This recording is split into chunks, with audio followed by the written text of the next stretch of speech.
Olá pessoal, tudo bem? Continua dando cambalhotas esse mundo, né? Cada vez mais complicado. É como eu falei no vídeo passado, bem-vindo ao Hospício da Galáxia. O planeta Hospício, tá demais.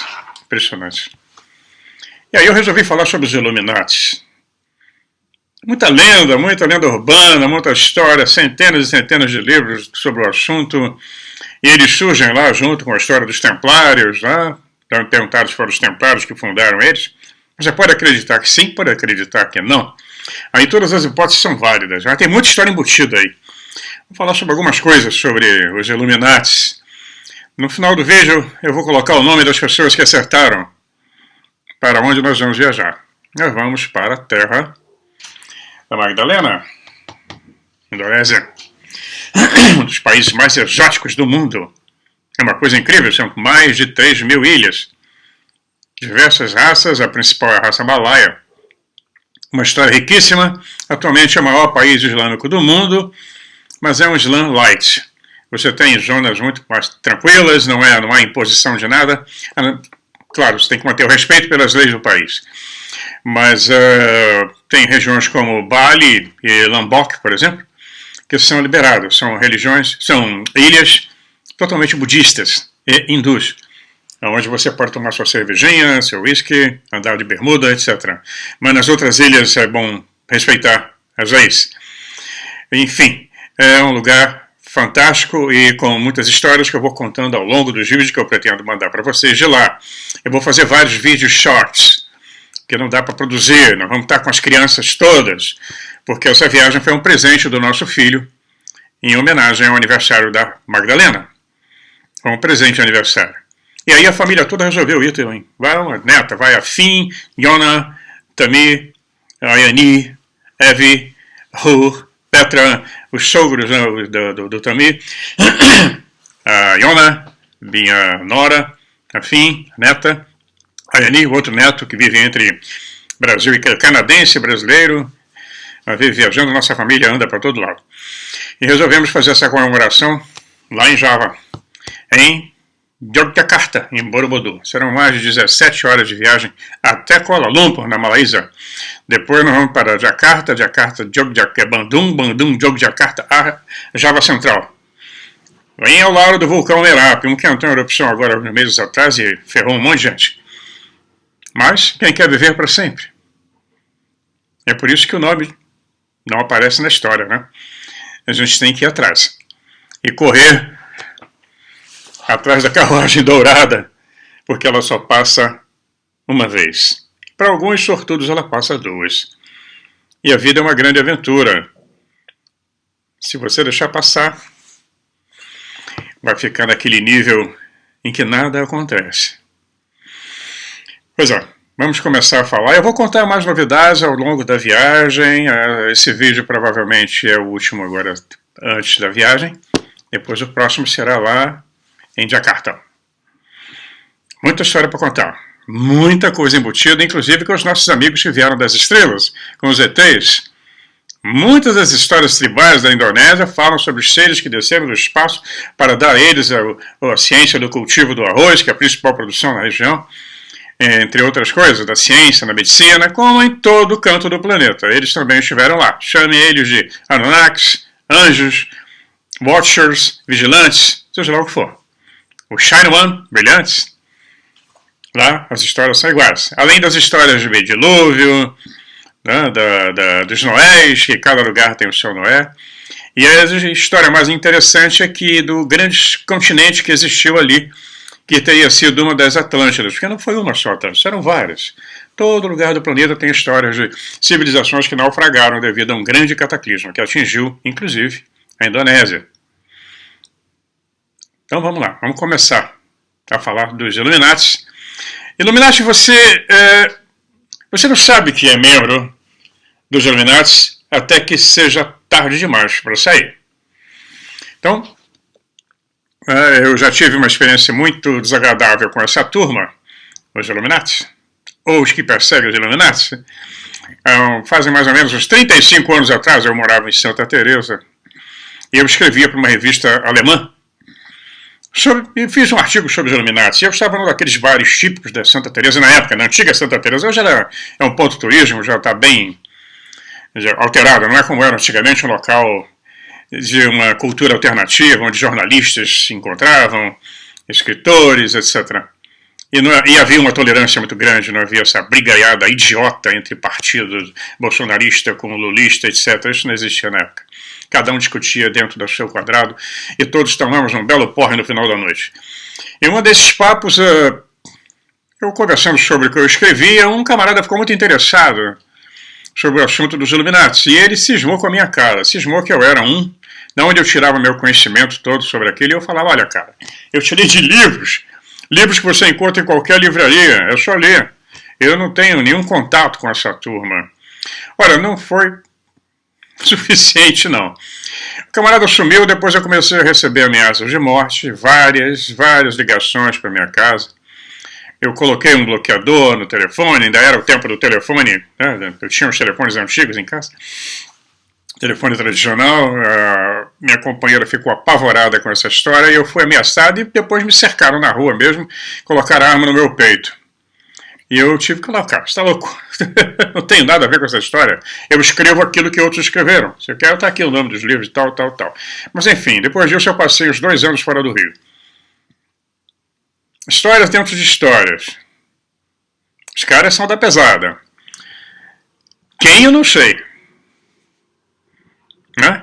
Eles acham que, da onde você é impressionante. E esse tipo de incidente que aconteceu comigo, aconteceu com várias pessoas nos Estados Unidos, na Europa também. Alguns escritores foram se meter nesse assunto e acabaram sendo ameaçados. O Pêndulo de Foucault é um deles. Humberto Eco escreveu sobre uma história fictícia de 2 jornalistas que resolvem trabalhar em cima desse tema da teoria da conspiração, onde tudo tem uma sociedade secreta querendo dominar você. Né? Então, esse cara deve estar me procurando até hoje. Vamos continuar aqui com essa maluquice. Bem-vindos à região dos loucos. Ok, vamos lá. Here we go. Ao pesquisar conspirações ocultas, eventualmente nós nos deparamos com uma encruzilhada de proporções míticas. Os pesquisadores chamam de a capela perigosa. Aquela capela estilo medieval, escura, que você entra e sai do outro lado como um paranoico ou um agnóstico. Normalmente não existe uma terceira via. A gente que sai agnóstica, não acredita em nada, tem que provar. Outros saem, eu acredito que tem assim uma terceira via que fica no meio termo, mas não fica paranoico, entre o agnóstico e o que deve existir sim, alguma coisa superior, comandando a história, ou várias entidades. A Capela Perigosa, ela é uma entidade misteriosa, ela pode ser comparada com o nosso eu, não pode ser localizado num contínuo espaço-tempo. É leve, inodoro, insípido, indetetável o nosso eu. Ele não é detetável por instrumentos comuns. E, na verdade, tal como o ego, é até possível negar que ele exista, no meu eu. E, no entanto, ainda mais com o ego, você vai estar dentro dele. Não existe maneira de você sair novamente. Você está ali dentro do seu próprio eu, até que de repente você descobre que foi trazido à existência pelo pensamento e que nada existe fora do pensamento. Nós somos produtos de um pensamento. Alguém imaginou, pensou e nos construiu, criou o mundo, o universo. Tudo é o pensamento, é essa coisa embutida dentro do nosso eu. Né? Então, a Capela Perigosa parece um monstrengo, igual esse que a minha neta adora me imitar. O monstro, olha o monster.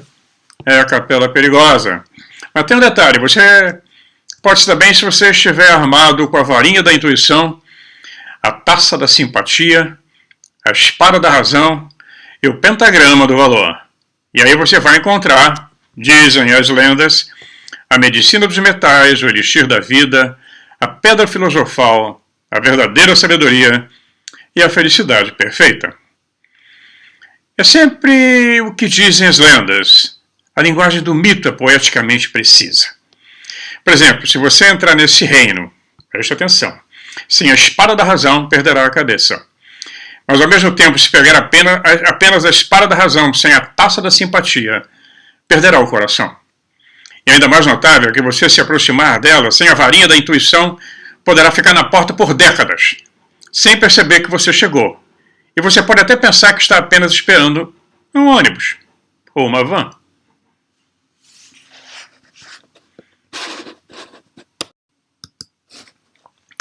Bom, vamos começar com algumas fábulas.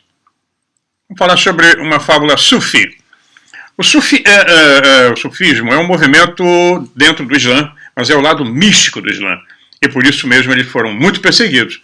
Muito mesmo perseguidos. Hoje eles estão concentrados numa região da Turquia, em Konya, na Turquia, onde eles são famosos pelas suas danças, ficam 1 hora ou mais rodopiando no mesmo lugar.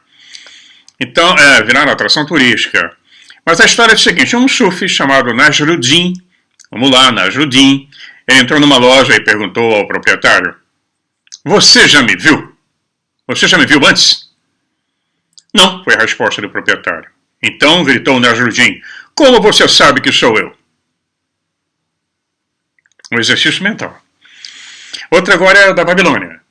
Foi um momento triste após a morte do belo e jovem deus da primavera, Tammuz. A bela deusa Ishtar, que o amava profundamente, seguiu-o até os salões da eternidade, com isso desafiando os demônios que guardavam os portões do templo. Mas no primeiro portal, o demônio guardião forçou Ishtar a entregar as suas sandálias, o que os sábios dizem simbolizar a renúncia à vontade. No segundo portão, Ishtar teve que entregar suas tornozeleiras de joias, o que os sábios diziam significar desistir do ego. No terceiro portal, ela entregou seu manto, o que é mais difícil de todos, porque é desistir da própria mente. E no quarto portal, ela entregou seus peitorais dourados, o que é desistir do sexo. No quinto portal, ela entregou seu colar, que está destinado ao êxtase da iluminação. E no sexto portal, ela entregou seus brincos, o que significava desistir da magia. E finalmente, no sétimo portal, Ishtar entregou sua coroa de 1000 pétalas, que é renunciar à divindade. Foi assim, nua, que Ishtar pôde entrar na eternidade. Pois é. Na tradição Zen, um monge que meditou por muito tempo em busca de iluminação finalmente recebeu um grande lampejo de insight. Ele saiu correndo feito um louco para o seu Roshi, ou mestre Zen. E o monge gritou: eu tenho, aquela pedra está dentro da minha cabeça.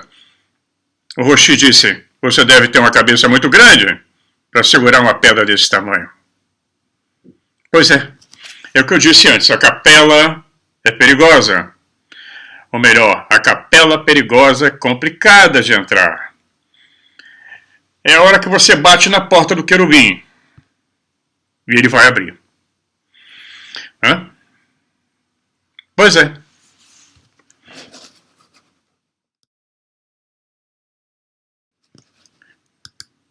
Pois bem, uma das leis de Clarke, do escritor de ficção científica Arthur C. Clarke, ele dizia que qualquer tecnologia super avançada é indistinguível da magia. Agora vamos imaginar uma tecnologia 100 anos além da nossa. Já é fantástica a nossa. Imagina uma 1000 anos além da nossa. 1 milhão de anos. E depois lembre-se que muitas estrelas podem ter planetas e civilizações que são literalmente milhares de milhões de anos mais velhas que o nosso Sol.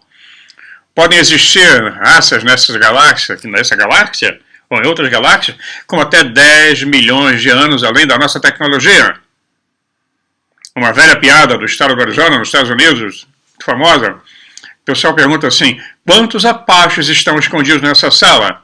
A resposta é: quantos quiserem.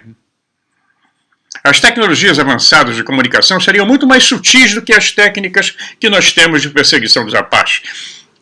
Imagine, se hoje nós temos técnicas de escuta por satélite.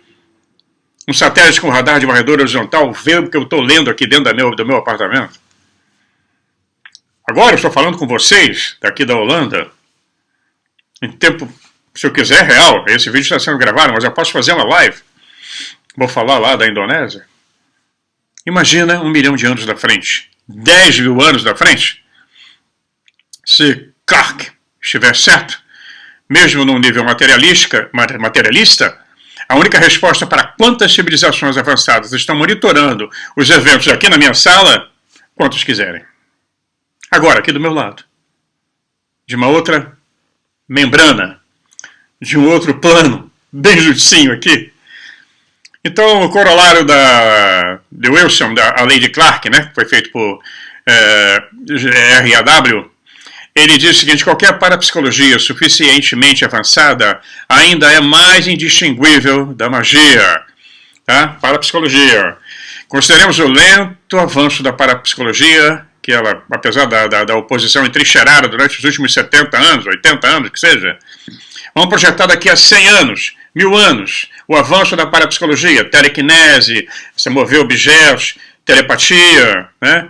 Imagine as raças que estão nessa galáxia, aqui na nossa, 1 milhão de anos na frente, ou 10 milhões. Os extraterrestres devem ter um conhecimento psiônico avançado. Eles podem ter experimentado conosco e auxiliado a nossa evolução, ou jogado dados de ontologia conosco por milhões de anos.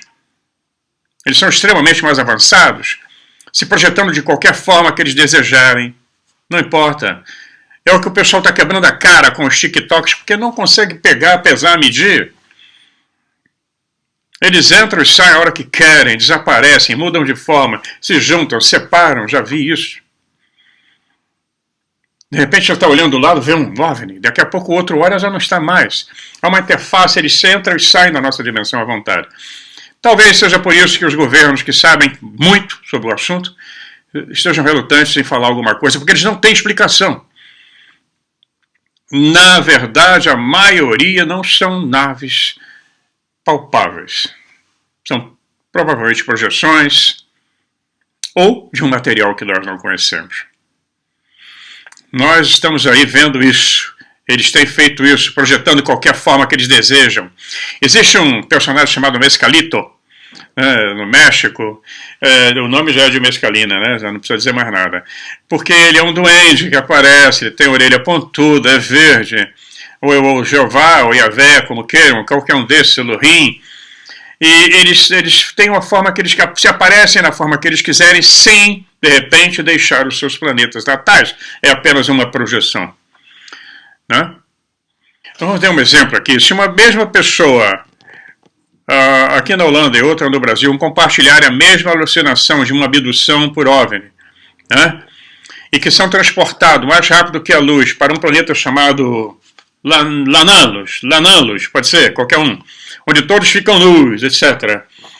E isso pode ser apresentado apenas como um drama educacional para aquele povo do outro lado.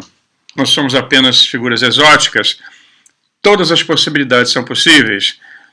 E tem uma história contada pelo Jacques Vallée, eu já falei em outros vídeos sobre essa história, dos duendes, dos elfos, das fadas, dos leprechauns, dos pucks, né? Do Saci Pererê, das entidades do povinho da floresta, e toda essa turma.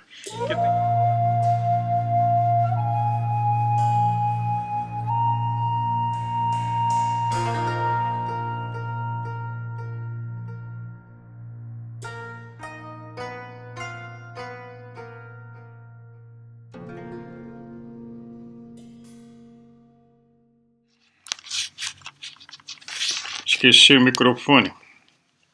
Esse é pequenininho. O pessoal usa umas coisas enormes, tem a mesma sensibilidade, né? Esse é modismo, né? Todo mundo agora tem que ter aquela coisa enorme. Bom, o homem de pele esverdeada e orelha pontuda aparece no folclore de muitas culturas espalhadas pelo mundo inteiro. Um dos deles mais famosos é o Spock. Quem é que não conhece o famoso Spock? Aí, desde que eu era adolescente, esse camarada continua nos livros, nos filmes mais novos, né? Star Trek Into Darkness, o Spock está aqui. Vários atores fazendo o papel de Spock, em Strange New Worlds, tá lá o Spock. O Spock é um extraterrestre do planeta Vulcano, Ele tem sido visto com frequência nos últimos anos como um extraterrestre humanoide, né? E ele se parece com vários extraterrestres relatados por pessoas que tiveram contatos de terceiro grau, abduções, etc. Ele aparece no final da década de 60, ele era reconhecido por todo mundo, ele fez um sucesso incrível quando a Star Trek foi lançada. Eu era adolescente ainda, quando surgiu no Brasil, eu era pré-adolescente, e ele nunca saiu de cartaz, nunca saiu de moda. Ele escreveu um livro uma vez falando: eu não sou o Spock. Foi um protesto mundial, aí ele escreveu outro livro: eu sou o Dr. Spock, porque entrou no imaginário das pessoas. O programa Star Trek teve vários derivados, está aí há mais de 50 anos, o ator principal fez agora 93 anos. O William Shatner foi ao espaço, né? Mas está aí. Fantástico, não é? E essa série foi criada pelo Roddenberry, que era um dos caras do grupo dos Noves, que faziam canalizações. Muito bem. Toda vez que tentaram tirar o Spock, eles traziam ele de volta, né? Então ela é uma imagem, como diria Carl Jung, um arquétipo que não pode ser apagado da mente humana. O homenzinho verde, de sangue azul, de orelha pontuda, uma super inteligência. Aí os Spocks espalhados pelos folclores do mundo inteiro, né? Então nós temos o Mescalito. Eu estou mostrando para vocês algumas imagens do Spock mexicano, muito antes da série, já existia no folclore. Então esses são os habitantes mais famosos da Capela Perigosa, aquela que, se você entrar, vai cair num lugar muito estranho. E é conhecido em diversas tradições xamânicas, né? Então, inclusive o slogan que o Spock sempre fala, colocando a mão lá, é difícil fazer agora na minha vida longa e próspera, é um sinal cabalista, entendeu? Quando você abre aqui, jogando a luz do mundo infinito, capturando a luz do mundo infinito, transmitindo para a congregação. Lá na sinagoga, uma amiga falou: olha, não abre o olho e não pode olhar na hora que o rabino estiver fazendo essa projeção, senão você morre. Fala a mesma coisa para o Spock. Na época ele era criança, ele abriu o olho e não morreu. E acabou usando a vida longa e próspera, que hoje é conhecido no mundo inteiro. O sinal vulcano. Mas tem várias sociedades do mundo inteiro, aparece, que é viva muito e prospere, vida longa e próspera. Esse slogan é muito antigo. Ele não é uma coisa inventada pela série. O Spock teve esse insight, né? Um insight. Então, continuando a falar do lado do sábio Sufi Nasruddin, uma vez pegaram ele correndo pela cidade de Bagdá, montado num burro, galopando a toda velocidade, mais rápido que o pobre animal conseguia, e o pessoal ficou todo mundo espantado, e correram para as ruas para descobrir por que o filósofo estava com tanta pressa. E perguntaram a ele: grande e venerável sábio Mullah Nasruddin, por que tanta pressa? O que você está procurando? Ele gritou: estou procurando meu burro. É para pensar, tá? Então, na verdade, Nasruddin, ele fazia muito essas representações, representações teatrais para poder mostrar a filosofia, né? Nós estamos sempre em segredo, procurando a pedra filosofal, o elixir dos sábios, a suprema iluminação, o Deus, seja lá quem for, o grande segredo do universo, o grande mestre. Então, qualquer que seja a resposta final, né, nós sempre vamos ter que cair dentro da nossa limitada capacidade de percepção humana. É a nossa mente. É um instrumento maravilhoso do qual nós criamos a ordem a partir do caos, a ciência a partir da ignorância, né, e o significado do mistério. Somos uma raça em evolução. Uma coisa maravilhosa aqui entre as orelhas, algumas pessoas não têm nada, tem titica. A grande maioria, né?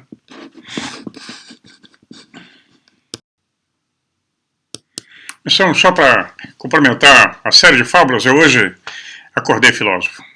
Eu acordei lendo filosofia. Eu não sou um filósofo. Eu sou apenas um contador de histórias, alguém muito curioso. Tem uma fábula que essa é muito interessante. O homem que estudou muito nas escolas da sabedoria, ele finalmente morreu na plenitude dos tempos, ainda bonitão e tal. Então ele encontrou-se em frente aos portões da eternidade. E um anjo de luz se aproximou dele e disse: Não vá mais longe, ó mortal, até que você me prove seu valor para poder entrar no paraíso. Mas o homem respondeu: Só um minuto agora. Primeiro de tudo, vamos lá, você pode me provar que este é o paraíso real? Ou é apenas uma fantasia da minha mente desordenada sofrendo a morte? Põe. Antes que o anjo pudesse responder, veio uma voz lá de dentro dos portões e gritou: Deixe-o entrar, ele é um de nós. Pois é. Entendeu? Tudo é criado pela nossa mente. Aonde vai estar o real, aonde vai estar o irreal, aonde vai ser uma fantasia, uma alegoria, etc. Né? Pois isso que eu sempre falo, quando entramos nessa capela misteriosa, capela perigosa, é como o coelho no Alice do País das Maravilhas que pula na toca. Depois que você pula na toca do coelho, você entra no reino onde todas as impossibilidades serão possíveis. Exatamente. Bem-vindos à toca do coelho. Pois é, pessoal, chegamos ao fim. Agora a gente se encontra do outro lado do mundo, lá na Indonésia, na Terra da Magia. E mais ou menos 20 horas de voo até chegar ao nosso destino, e depois mais 7 de trem. Eu quero agradecer ao João Viana, o Isaías Vieira, o William Darré e o Bravo Free. Obrigado, vocês acertaram. Claudinha, você soube antes que nós falamos pelo WhatsApp. Pois é, parabéns. Eu coloquei aqui o livro do Borobudur, né? Borobudur é o maior templo budista do mundo. Ele é super especial porque não existe nada igual no planeta. É claro que a datação está sempre errada, disseram que foi feito no ano 800. Mas isso aí gera muita polêmica e muita história daqui para frente. Ele é fantástico, ele é, na verdade, um centro de peregrinação budista. Os budistas peregrinam lá todo ano, é muito movimentado o local. Fica bem ao lado do vulcão Merapi. Nós vamos tirar muitas fotos, fazer filmes lá diretamente para vocês. Muito obrigado a todos vocês que participaram, todos que participaram, que fizeram comentários. Vamos juntos para essa terra da magia. Como diz o canal do Oi Luiz, né? Se o mundo não acabar antes, porque eles sabem que tem um maior eclipse da história, vai acontecer no dia 8, o dia que nós estamos chegando. E que seria o fim do mundo também. Pois é, lá vamos nós. E que o céu não caia nas nossas cabeças. Muito obrigado. A Magdalena está já agitada, porque vai receber a filha amanhã no aeroporto, já está preparando tudo. Então, aquele frichão de véspera de viagem. Já temos uma semana para arrumar as coisas, preparar tudo. Já tomamos as benditas injeções. Odeio. E preparando a sandália. E a bengala do peregrino. Até lá. Até daqui a pouco. Do outro lado do mundo. A gente se encontra lá. Um abração meu e da Magdalena.